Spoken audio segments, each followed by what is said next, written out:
Rashod Bateman arrest situation was revealed on Friday evening, and more details have been revealed.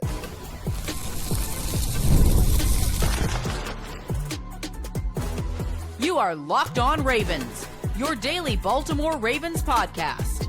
Part of the Locked On Podcast Network, your team every day. You are Locked On Ravens. Welcome into the show. I'm your host, Kevin Oestreicher of Ravens Wire. Today's episode of Locked On Ravens, today's bonus episode is brought to you by Kalshi. For a limited time, download the Kalshi app and use code Locked On to get $10 when you trade $10. On today's show, happy game day, first of all. We'll be diving into some key storylines, players to watch for the Ravens Week 2 preseason game against the Minnesota Vikings. It kicks off at 1 p.m. Eastern time, and we'll be here on Locked On Ravens, by the way. Just remember, doing a watch-along, so be sure to check that out here as we dive into everything, just react to the game live. It's always a fun time over here on the Locked On Ravens watch-alongs.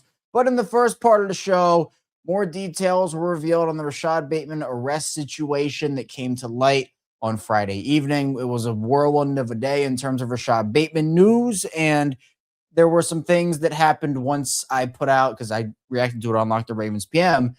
Some stuff came out and new information and statements after the fact. So just kind of diving into that here in the first part of the show. So let's dive into it. For those that do not know, Rashod Bateman was arrested back in June for allegedly attacking his ex's car with their 3-month-old in the back seat.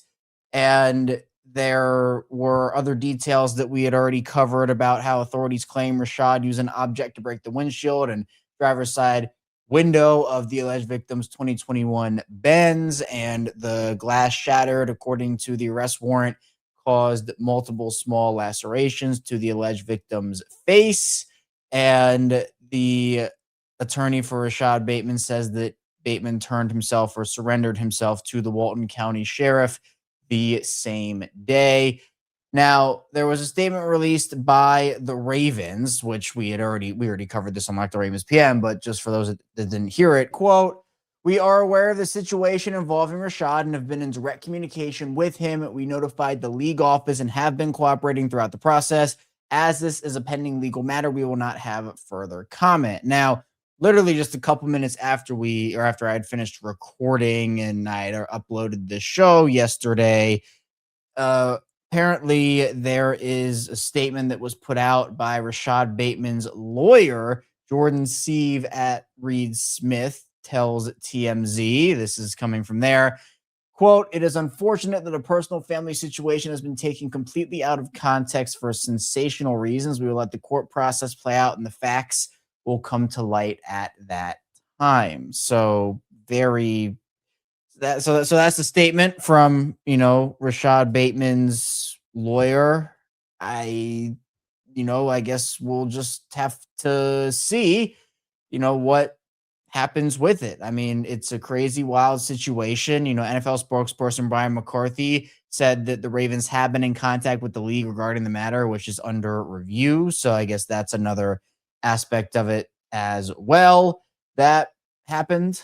And, they are going to, I don't know, just review it. Maybe there'll be league discipline. Obviously it's a really horrible situation all the way around. And, apparently here also there were a couple of other things, just some other details where the Baltimore Banner, Jonas Schaefer, reported that police say that there was evidence that Bateman also used a screwdriver to attempt to puncture a tire on the car. And then there was a detail from Fox 5's Atlanta digital team that also said that as well, but also mentioned that police also reported finding glass in the infant's hair and car seat alongside markings that showed, again, the markings that showed that Bateman allegedly tried to puncture the rear tire with a screwdriver, right? So that was already in there. We already mentioned that. So the details will probably continue to come out about the situation.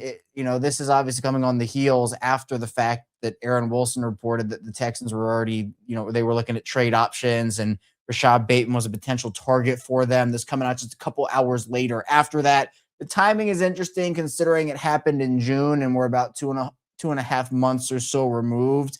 I still haven't really been able to find anything on why the arrest was in June and now it's being released at the end of August, but maybe I'm just missing it or more information about that will come out. I mean, look, Baltimore's known about it, right? And I mean, they've been in communication with the league office. I mean, that's what I assume that Baltimore has been aware of the situation.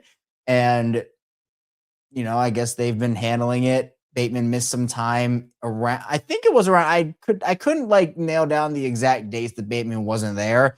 But if I'm remembering correctly, and maybe I'm not, so don't quote me on it, but it feels like around that time, because June 3rd was a Friday. We went over this on the PM show. So maybe he was in Georgia on Friday and, this all happened.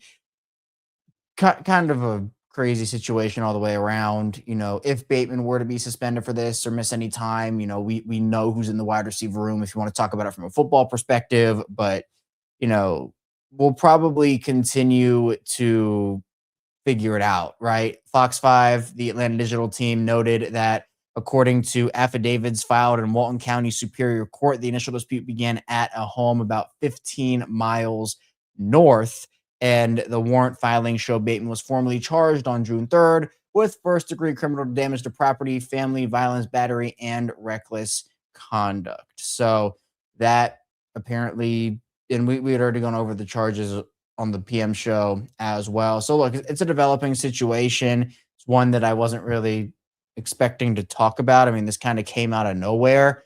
And, I'm sure Jesse Minster will be asked about it. He might even be asked about it after the preseason game. And, maybe he'll have some comments on there. Maybe he won't. I'm not sure that he will. I'm not sure how Jesse Minter kind of handles that type of stuff. We're still learning a lot about, how Jesse Minter handles certain things along those lines. So, I mean, it's not a great situation for anybody. It's really unfortunate. It's bad. So I don't think the Ravens will have any discipline here for Rashod. I also don't think the Ravens will trade Rashod. I mean, look, the Texans signed 2 receivers after this news came out, or I think around the time this news came out. Might have been a little before. I'm not exactly sure the exact timing on it. So it feels like Bateman not in the cards for them anymore. Again, I couldn't tell you if that was a direct correlation or not. I would probably assume not, but who knows? Could be. At this point, though, Baltimore is going to have to kind of figure things out where, remember, they have a pretty big zero tolerance policy towards a lot of this stuff, but, the Ravens kind of took a different stance on it with the Justin Tucker situation where it was on a case-by-case basis, essentially an individual basis, if I'm remembering correctly about what that was. So that's why I'm kind of curious is okay, what is the organizational message with this, right? I'm sure. And if the Ravens didn't know about it, I'm sure they were prepared for it to come out eventually and have to talk about it. So, I'm sure that they're ready to talk about it, or maybe they just don't want to talk about it. I'm not sure. Lots of stuff happening, lots of details coming out and new stuff here and there. So again, like I said, as more information comes out, we'll continue to talk about it. But, just a wild situation overall, not a situation you never want to have to talk about and, have happen. But, it is going to, in some way, shape, or form, potentially factor into the Ravens season. Obviously, on the football field perspective, if there is league discipline, I'm not sure if that will come or not. But, just in terms of how it's handled and whatever else comes of it, which is obviously still developing. But coming up in the second part of the show, we will dive into some players to watch. We'll start with the offensive side of the ball for the Ravens' Week 2 matchup here in the preseason with the Minnesota Vikings. So be sure to stay tuned when coming up on the show.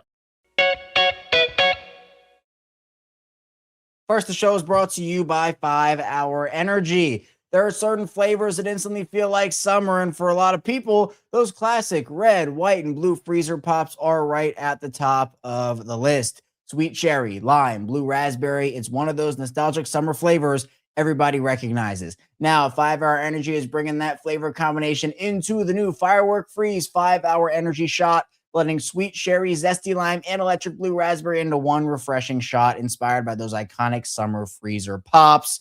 And I've loved freezer pops my whole life. So this flavor is absolutely incredible. Most energy drinks kind of blur together after a while, but this one stands out because it actually feels fun and familiar. The cherry lime and blue raspberry combo really tastes like summer. Ignite your taste buds with the flavor of the summer. Get a firework freeze 5-hour energy shot today. For more information, visit 5hourenergy.com.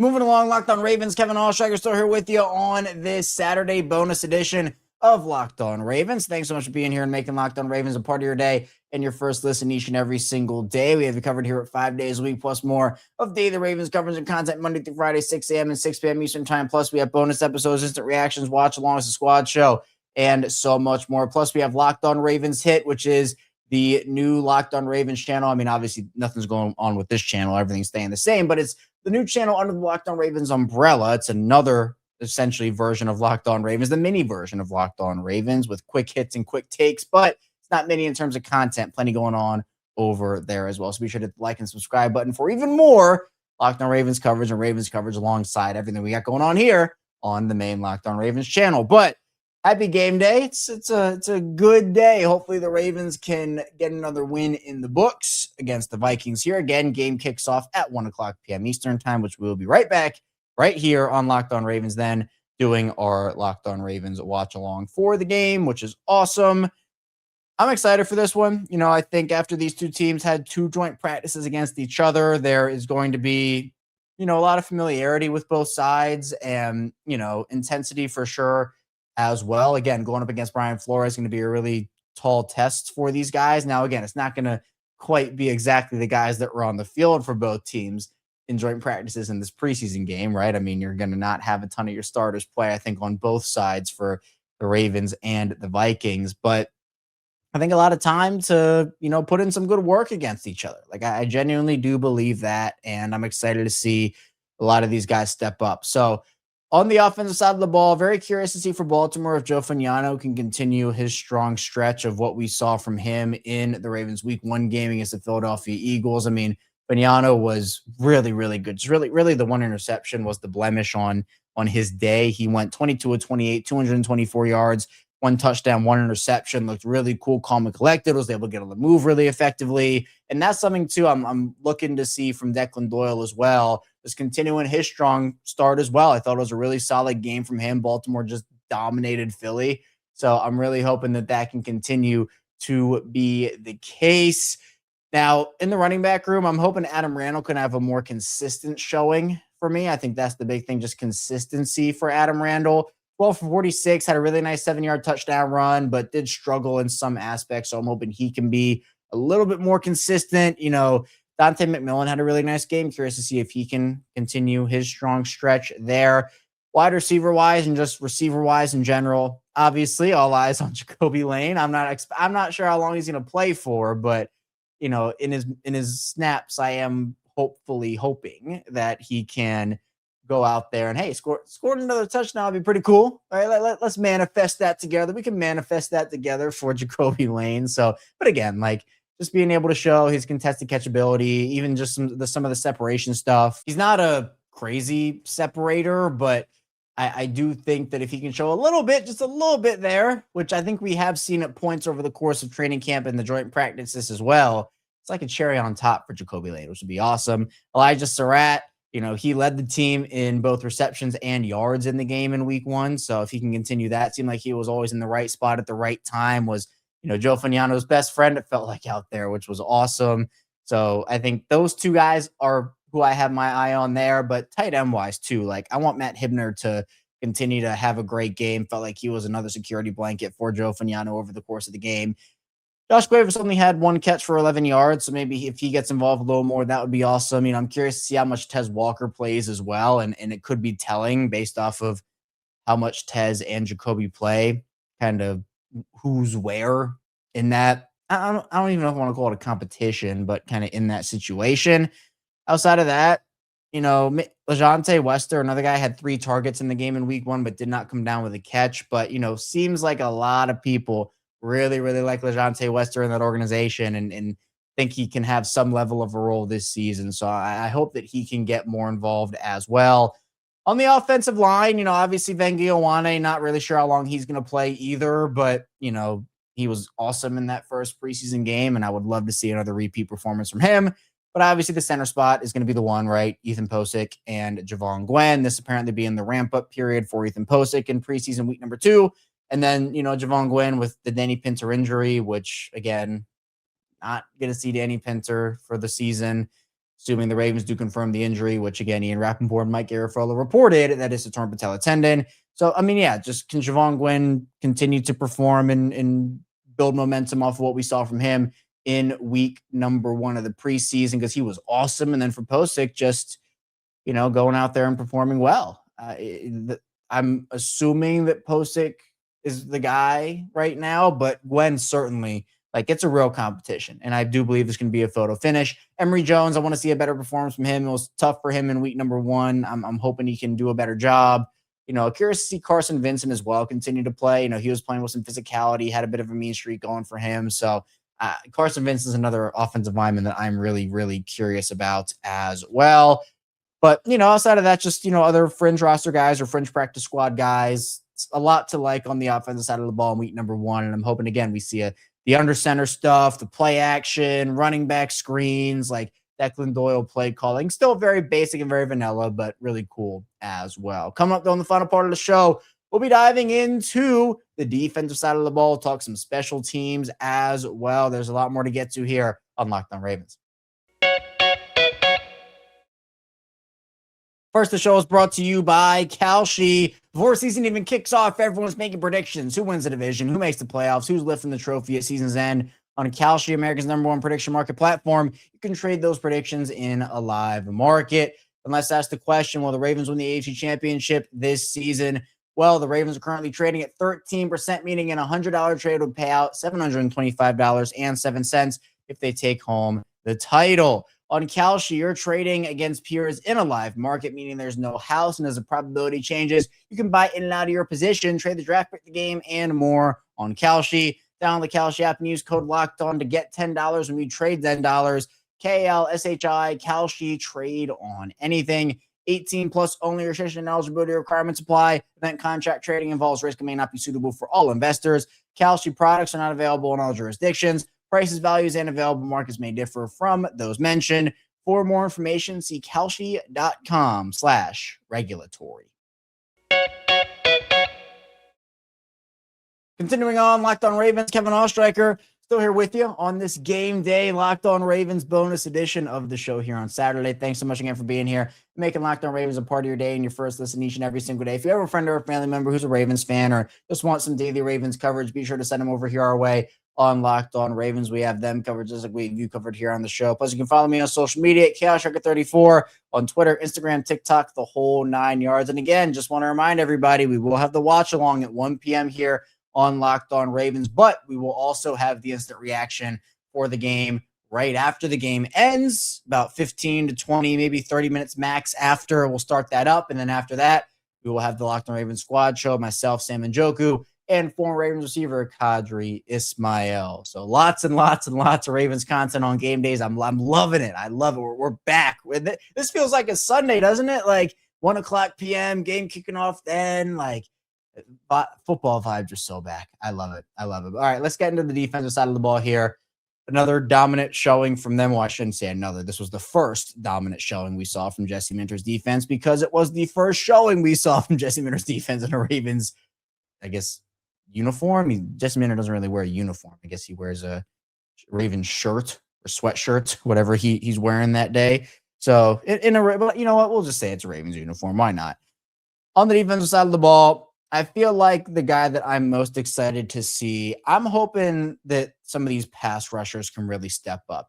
For how good the Ravens were defensively in this game in week number 1, they did only have 1 sack, and that came from Keon Martin. They had a couple of close opportunities to get more, but I'm really hoping that Mike Green, depending on how much he plays, Zion Young, I'd love to see both those guys get in the backfield early and often and disrupt the quarterback. That's probably my biggest thing I'm looking for. Secondary wise, yes, I do want to see TJ Tampa continue to hopefully dominate. Like there's a really interesting battle, I think, going on for one roster spot between Bilal Kone and Robert Longerbeam. Longerbeam really impressed me in that one. So in the week 1 game. So like that's a underrated, sneaky battle that I'm looking to see.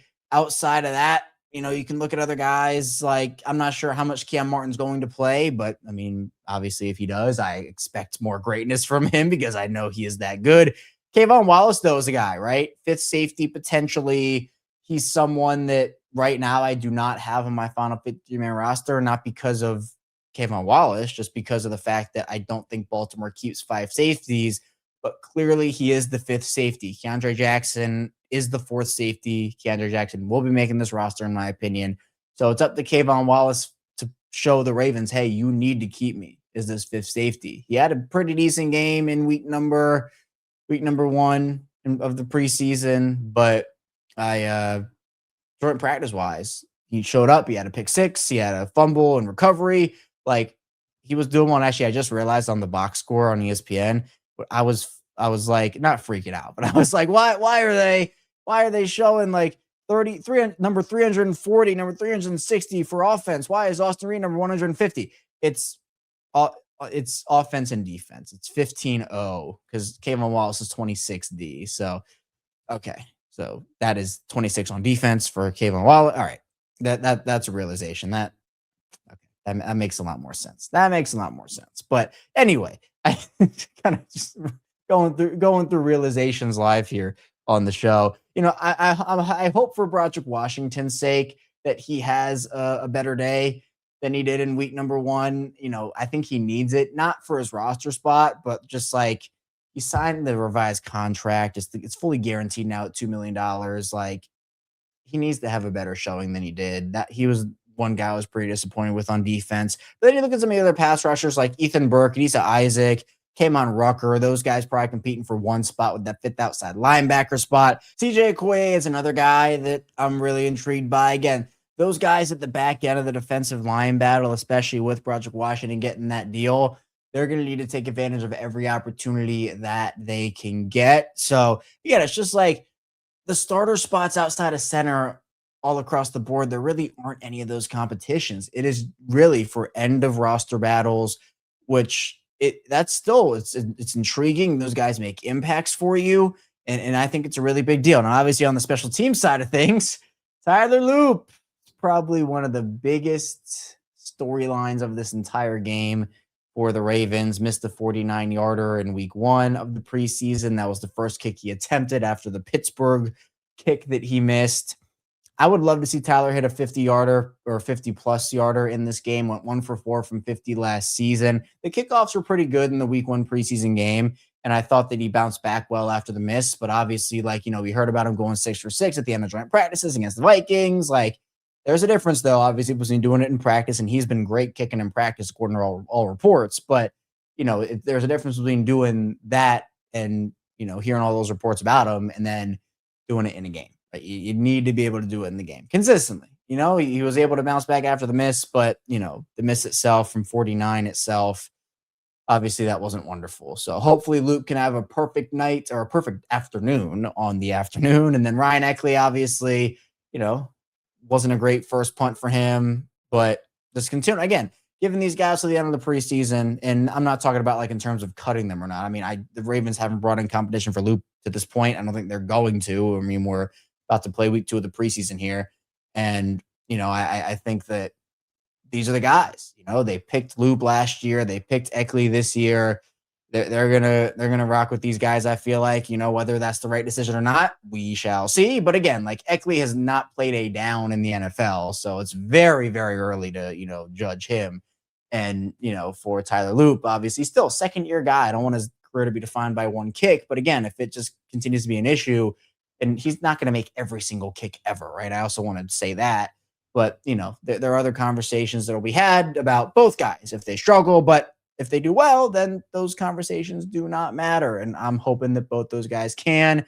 But that's all I have here today on Locked On Ravens. Thanks so much for tuning into the show. Otherwise, sure, like and subscribe button in video form and follow along. Subscribe in audio form for 5 days a week, plus more of daily Ravens coverage and content. Coming up again, we're going to be back here after. We'll be back here, first of all, during the game. So be sure to stick around for that. And be sure to stay tuned for our watch along. That'll be at 1 p.m. Eastern time for the Ravens and Vikings Week 2 preseason game. But then we will be back after the game, about 15 or 20 or 30 minutes after the fact, for the instant reaction show. Then followed, that instant reaction show is by the squad show, where we'll be with Kadri Ismail and Sam Njoku. Tons of content today, so be sure to stay tuned for all of it. And I'll see you right back here soon on Locked On Ravens.